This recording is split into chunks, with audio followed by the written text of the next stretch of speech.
Bonjour à tous. Alors aujourd'hui c'est le premier épisode d'une série consacrée aux ouvrages dont le thème est Zelda. Alors des ouvrages particuliers puisque ce sont quand même de beaux livres. À ma connaissance il en existe 4, j'en possède 2 pour le moment. Donc il y en a un, comme vous pouvez le voir ici, qui est une encyclopédie consacrée à l'univers de Zelda, le royaume d'Hyrule. Donc là, ça concerne un peu tous les objets, toutes les créatures que vous pourrez retrouver à travers tous les opus officiels de la saga. Ensuite, vous avez ici l'encyclopédie concernant l'histoire de Zelda, donc la chronologie des événements. Il existe un autre livre qui est consacré aux illustrations du monde de Zelda. Et enfin un quatrième qui est plus spécifiquement dédié au dernier opus donc, de Zelda, Breath of the Wild, que je ne possède pas. Donc les 2 derniers, je compte bien me les acquérir assez rapidement. Mais pour l'instant, je ne les ai pas. Ce que je vous propose aujourd'hui, donc, c'est de découvrir dans cette vidéo le premier livre donc consacré à l'encyclopédie, et on verra le prochain dans une prochaine vidéo. Allez, on s'y met tout de suite. Alors, le problème lorsque je vous présente donc un ouvrage tel qu'un livre, c'est que généralement les vidéos sont longues et c'est difficile de cadrer. En plus, ce livre est quand même assez épais. Donc comme vous pouvez voir, ce sont des livres quand même qui sont très très beaux, assez massifs, richement décoré, donc avec une couverture en creux, elle n'est pas complètement lisse. Une belle dorure présentant les Triforces, celle dédiée à Link, celle dédiée à la princesse Zelda et celle dédiée à Ganon, pour ceux qui connaissent bien l'environnement, et le symbole de la famille royale d'Hyrule avec la Triforce. Et donc derrière, un descriptif du livre, donc expliquant qu'on va retrouver là-dedans l'ensemble des éléments constituant les différents jeux, que ce soit les objets ou les personnages. Donc ici, pour la page de garde, une très belle représentation d'une des nombreuses cartes d'Hyrule. Ici, donc, on a le bouclier et l'épée de Twilight Princess. Voilà, c'est ça. Donc ici, la page de garde. Donc ici, on a le sommaire où on a donc la façon dont sont présentées les choses. Donc on a les données historiques avec les traditions de l'histoire, les territoires, les différentes espèces et races, la géographie, la vie et la culture, les armes et les équipements, les monstres et les démons. Ici, une archive alphabétique d'informations avec des sous-catégories et les archives par jeu, qui sont donc les jeux sortis. Alors comment ça s'appelle? La chronologie, c'est la chronologie de sortie des jeux et non pas la chronologie du monde d'Hyrule qui elle, est abordée dans un autre livre. Donc ici, il présente l'ensemble des jeux sortis jusqu'à la version Wii U de Twilight Princess, donc de Legend of Zelda, sorti en 86 sur la Nintendo Entertainment System, donc la NES, ou Famicom au Japon, pour ceux qui connaissent. Donc les 2 premiers étaient sur NES, je les ai eus. A Link to the Past sur Super NES, Nintendo 64, Super NES, donc la Super Famicom. La Game Boy avec le Zelda. Et puis d'autres, le Zelda 64, les rééditions, Majora's Mask, Phantom Hourglass, donc un peu plus bas qui est là. Donc voilà, ça c'est tous les jeux qui sont sortis donc jusqu'en 2016.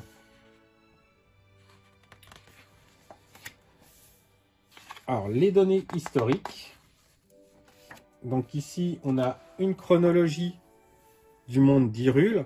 Sachant que la particularité de Zelda, mais c'est encore une fois, c'est plus abordé dans l'autre livre, c'est que les éditeurs et les concepteurs de jeux Zelda, lorsqu'ils font un Zelda, d'après ce qu'ils disent dans l'interview, ne font pas du tout un Zelda en se disant comment on va l'intégrer dans la timeline.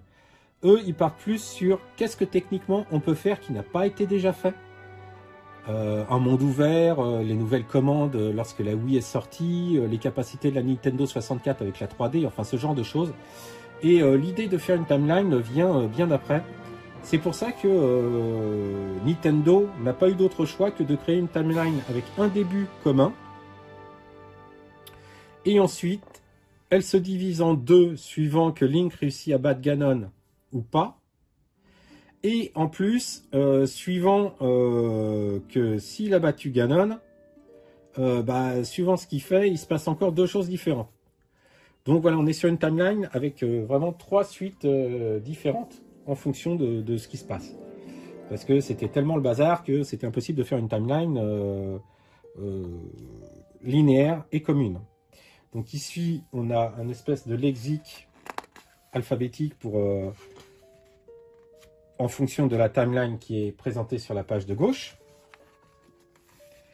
Donc les présentations de la Triforce. Qu'est-ce que la Triforce? Dans quel cadre elle apparaît? La création d'Hyrule avec les légendes des 3DS.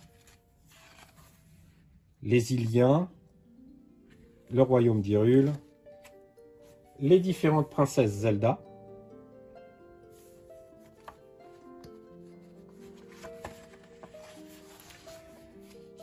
Le garçon élu, donc communément appelé Link, avec ici ses différentes représentations dans les jeux. Et pareil, ici une timeline donc qui se divise en trois en fonction de son dessin et de ce qu'il fait. Ganondorf, donc pareil, hein, avec ses différentes incarnations au cours des différents jeux. Donc les esprits de la forêt hein, qu'on rencontre dans différents jeux, les fées, généralement qui nous redonnent de la vie, les sages, les temples, avec généralement le temple du temps qui revient dans plusieurs opus.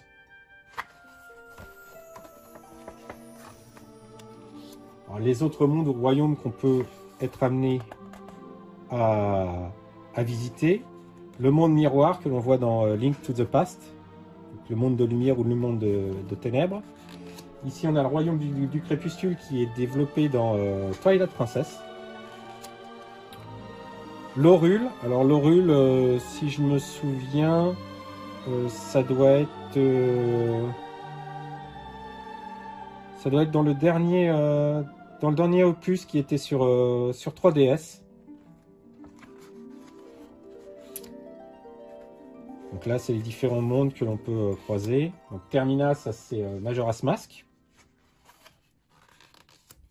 L'île Cocolint hein, de Link Awakening. Ça c'est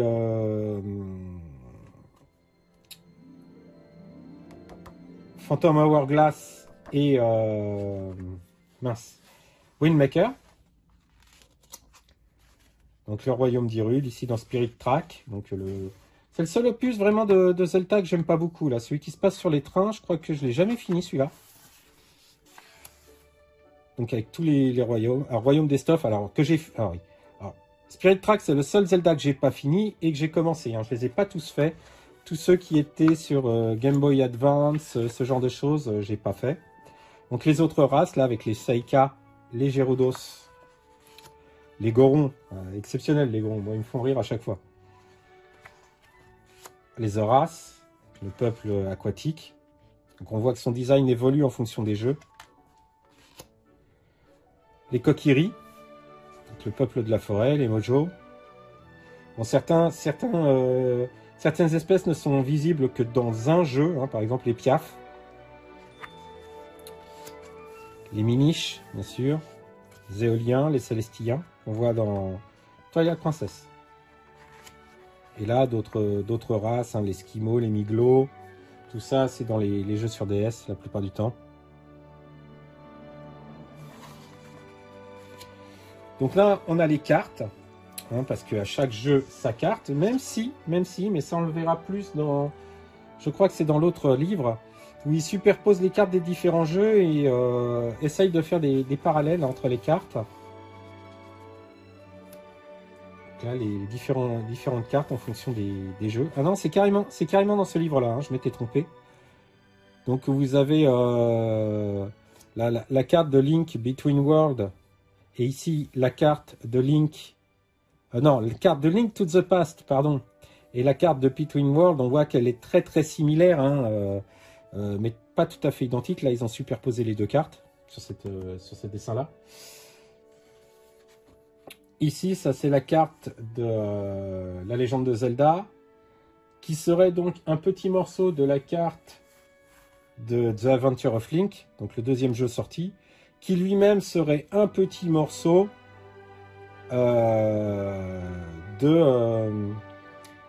donc ce morceau-là là, de Zelda, du premier, Legend of Zelda, serait un petit morceau ici de The Adventure of Link, et ce morceau-là serait ce morceau-là de A Link to the Past. Bon, ça correspond pas tout à fait, mais encore une fois, hein, ils essayent d'articuler les opus entre eux. Donc là, on a les animaux, bon, je vais pas m'attarder, hein. C'est les différents poissons, les différents arbres, les insectes, hein, qu'on peut voir dans les différents... Donc avec à chaque coup un petit descriptif. Ici, les différents personnages et ce qu'on peut voir historiquement parlant. Toujours, hein, on a cette idée de la fresque. Le château d'Hyrule, à travers les âges. La cité, les ranchs, la nourriture. La langue, avec les différents alphabets utilisés dans les différents jeux. Donc on voit que c'est pas toujours pareil. Donc là, c'est les différents villages, hein, le village Cocorico qu'on revoit régulièrement, l'activité de la pêche qui change en fonction des jeux, mais qui est pourtant quelque chose assez récurrent. Là, c'est abordé plus en détail. Alors ici, on va rentrer dans la notion d'équipement, où on a les objets, et généralement, il y a également leur nom, un type d'objet avec son nom, et dans quel opus il apparaît. Donc vraiment très très sympa.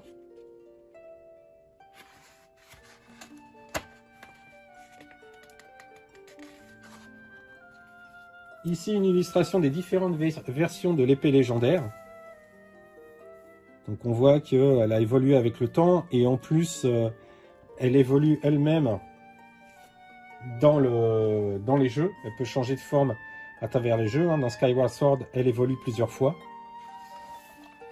La même chose avec les boucliers, avec le bouclier lien. Donc on voit qu'il a différents designs. Et les différents types de boucliers, hein, parce qu'il n'y a pas que le bouclier lien. Les armures et les accessoires. Donc les gants, les casques, les différentes tenues. Les arcs, pareil, hein, c'est quelque chose qui apparaît très souvent au sein des jeux. Ici, les différents carquois avec, pareil, hein, les jeux, quel jeu, dans quoi on trouve quel type de carquois. Enfin, on est vraiment, quand je vous dis que c'est une encyclopédie, c'est vraiment une encyclopédie, hein. Ici, les différents types de bombes, avec est-ce qu'il y a des sacs ou pas suivant les jeux. Les grappins, les rubis, hein, avec leur valeur et donc à quel endroit on peut les trouver, suivant les jeux, hein, toujours. Les instruments de musique, l'ocarina quand même, qui est très très important dans la mythologie de Zelda. Les instruments des sirènes, hein, ça c'est dans Link Awakening. La harpe, hein, qui sert dans différents opus. La baguette du vent aussi. Hein.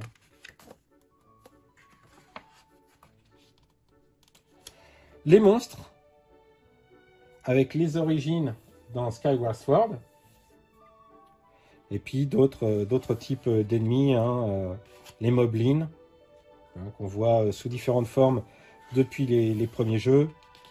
les Stalfos, enfin, on va dire toutes les créatures type squelettiques. Donc, les Octos, qui sont les espèces de pieuvres qui lancent des pierres. On a les Blobs, hein, qui sont ces espèces de créatures là qui pop, parfois électriques.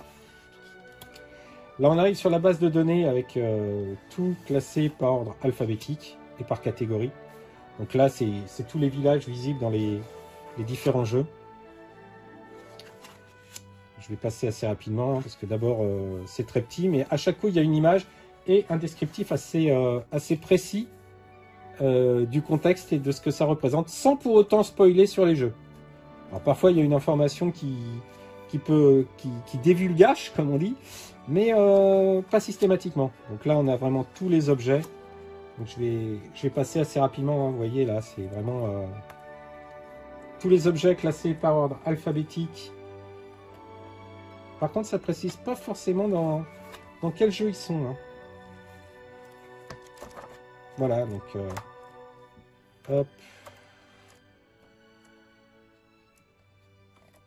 Donc on a une première partie, voilà, c'est ce que je vérifie. On a une première partie où ce n'est que les objets.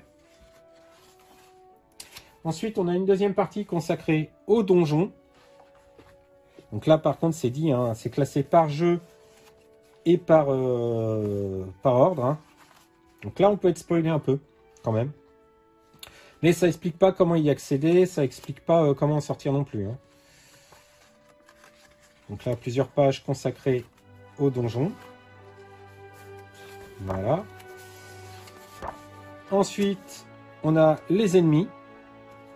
Donc classés par ordre alphabétique cette fois, et non pas par jeu.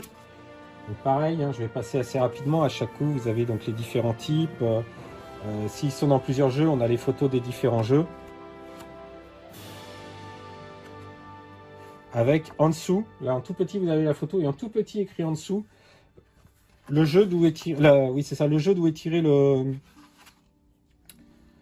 la photo, et même les différentes versions, hein, puisqu'ici on a Garo. J'ai pas joué à Majora's Mask, hein, malheureusement. Vous avez une photo qui est sortie de Majora's Mask, donc sur Nintendo 64, et ici une photo qui est Majora's Mask 3D, donc c'est la version 3DS. Et on arrive ensuite sur les archives. Donc là, ça va nous montrer les jeux. Alors, sortis dans l'ordre chronologique, ou plutôt dans l'ordre chronologique de sortie, avec l'histoire du jeu. Mais comme si le jeu était complet, hein. Ça raconte l'introduction. Voilà, il y a eu tel événement qui introduit le jeu. Le héros fait sa quête, blablabla, blablabla, et ça s'est terminé, voilà, comme ça. Donc, avec les personnages, les relations entre les personnages, avec des captures d'écran et des illustrations de l'époque qui étaient dans les notices.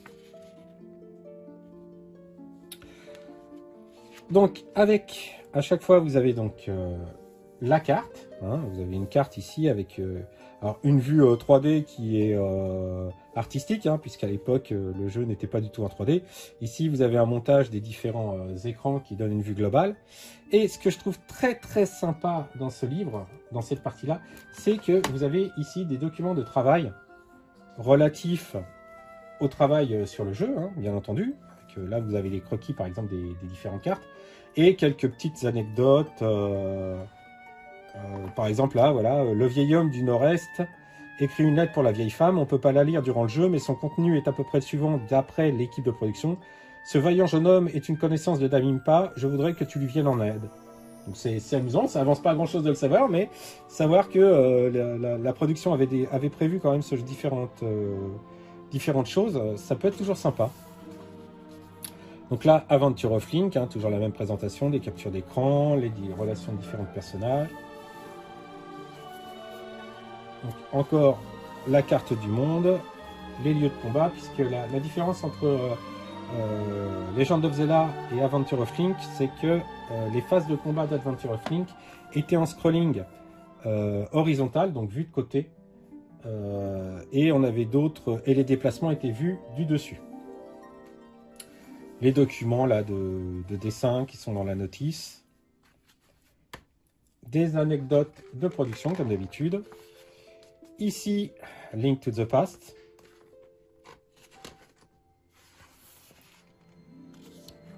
On commence à avoir beaucoup plus de personnages, une carte beaucoup plus grande avec qui est également double, puisque vous avez le monde de lumière et le monde des ténèbres.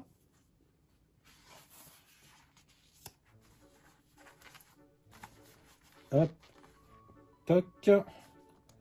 Donc là, pareil, un document de travail. Le Zelda qui était sur Game Boy, ensuite Game Boy Color et qui a été refait dernièrement sur Switch. Alors des petits trucs amusants. Par exemple, là, on voit une photo. Alors là, hop, je vais vous mettre là. Vous voyez une photo de Peach. Et en fait, on lit là, la chèvre Christine envoie cette photo à Monsieur Wright en prétendant que c'est une photo d'elle. Voilà, des petits trucs rigolos comme ça. Les différents personnages et des dessins.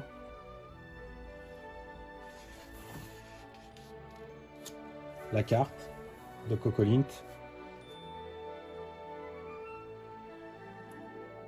Là, les différents storyboards.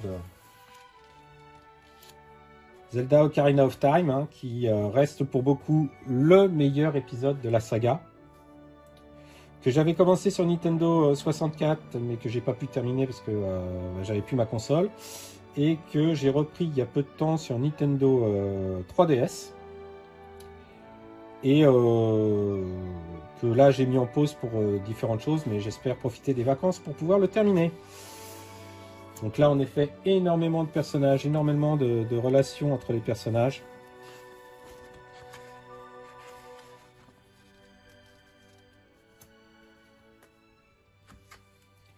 Alors, on voit par exemple que l'un des premiers designs de Talon, qui est donc le personnage du ranch Meumeu, si je me souviens, il avait une salopette et une casquette, hein, il ressemblait vraiment beaucoup à Mario.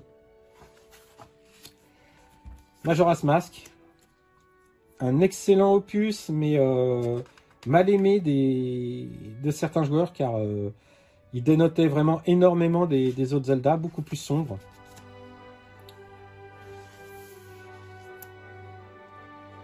Voilà, avec les cartes, toujours la même chose. Hein.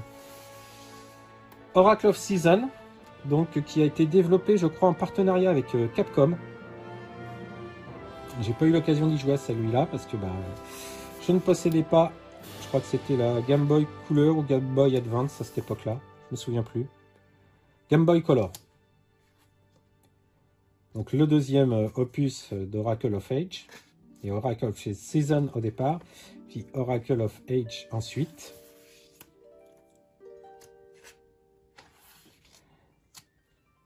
Wind Waker. Donc le premier Zelda en cel shading,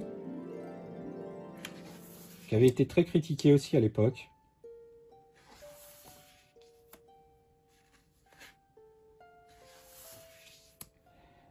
A Link to the Past avec Force World. Donc avant ils étaient vendus ensemble. Je crois que Force World est ressorti par la suite tout seul. Voilà, Force World Adventure.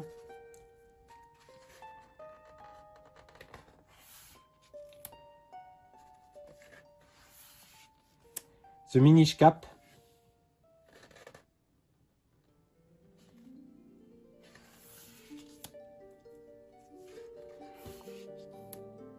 Donc comme vous voyez, hein, alors il était sur quel... je crois que c'était Game Boy Advance. Je ne sais plus à force. Il y a eu tellement de Zelda. Oui, Game Boy Advance. Vous voyez, c'est pourtant une petite console, mais quand vous voyez la taille des cartes, c'est quand même impressionnant. Twilight Princess, alors même si Ocarina of Time est très bon, son scénario très riche, moi j'aime beaucoup cet opus là, Twilight Princess. Pour l'instant c'est vraiment l'opus que moi je préfère, de par son ambiance, sa patte graphique, vraiment moi j'ai adoré cet opus là. Pour l'instant c'est vraiment mon préféré. Alors j'ai pas fait le tout dernier, hein. Breath of the Wild, je l'ai pas fait. J'ai quasiment fini Skyward Sword. C'est toujours la même chose, hein. Pas le temps de jouer quand avec l'activité professionnelle, la famille et autres, j'ai un peu moins de temps qu'avant pour jouer, donc il y a des jeux que je finis pas forcément. Mais les sauvegardes sont toujours là, donc je désespère pas de le reprendre un jour pour le finir. Mais pour revenir, là franchement, c'est un opus que j'ai adoré. Phantom Hourglass, très sympa aussi. Très très sympa. Certains lui ont reproché un peu son côté répétitif, mais moi j'ai beaucoup aimé. Spirit Track, par contre, j'ai pas du tout accroché. Vraiment pas du tout. Déjà, je le trouve très très similaire à Phantom Hourglass, que ce soit sur le style graphique ou son mode de fonctionnement. Et j'ai pas accroché les trains. Franchement, j'ai commencé, mais j'ai quasiment pas avancé à celui-ci. Pourtant, il a l'air très riche, mais bon. Skyward Sword, donc très sympa aussi. Très très très sympa.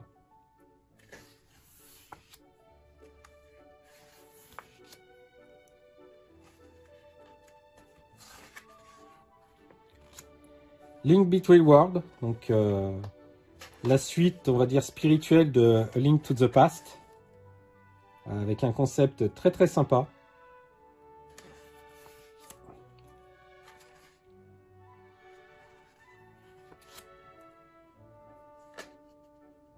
Triforce Heroes, je ne l'ai pas fait, je le connaissais même pas celui-là avant d'acheter le livre.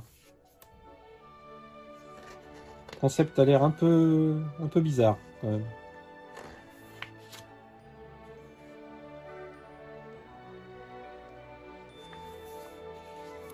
Et là, on arrive sur les jeux reconnus. Alors, pourquoi je parle de reconnus? Donc, ce sont des jeux ayant des personnages de Zelda, mais reconnus par Nintendo. Alors, je précise reconnus parce qu'il y a eu quelques opus sur CDI. Donc, le CDI, c'était le compact disc interactif de Philips, qui a fait des Zelda. Je vous renvoie, je vais essayer de retrouver, vous mettre le lien vers la vidéo du joueur du grenier qui parle de ces jeux-là. C'est immonde, c'est simplement immonde. Alors ici, là, on a le Game & Watch Zelda. Alors, je l'ai jamais possédé, mais j'avais un copain qui me l'avait prêté quand j'étais en primaire. Donc, voilà, hein, principe. Ici, c'était les numéros spéciaux, les éditions collector des Zelda. Des niveaux supplémentaires. Crossbow Training, c'est un jeu de tir dans l'univers de Twilight Princess sur Wii. Là, des personnages amiibo. Alors là, les personnages de Zelda dans d'autres jeux, donc dans Super Smash Bros. Dans Soul Calibur. Sonic Lost World. Hein, je ne savais même pas.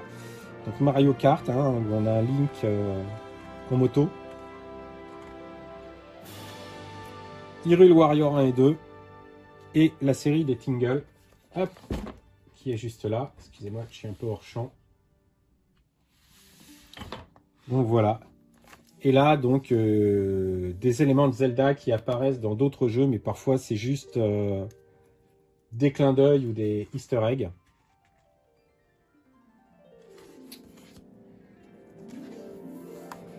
Et ici, le matériel promotionnel des différents jeux, les affiches et publicités éditées essentiellement au Japon. Reprise.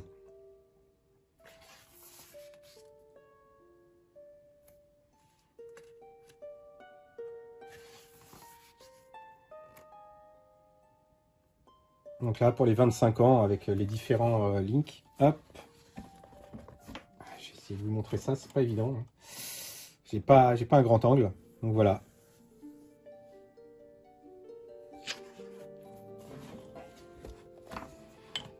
Donc Eiji Aonuma, pardon. Donc qui a travaillé sur les derniers Zelda, qui parle un peu de ce qui pourrait être fait par la suite.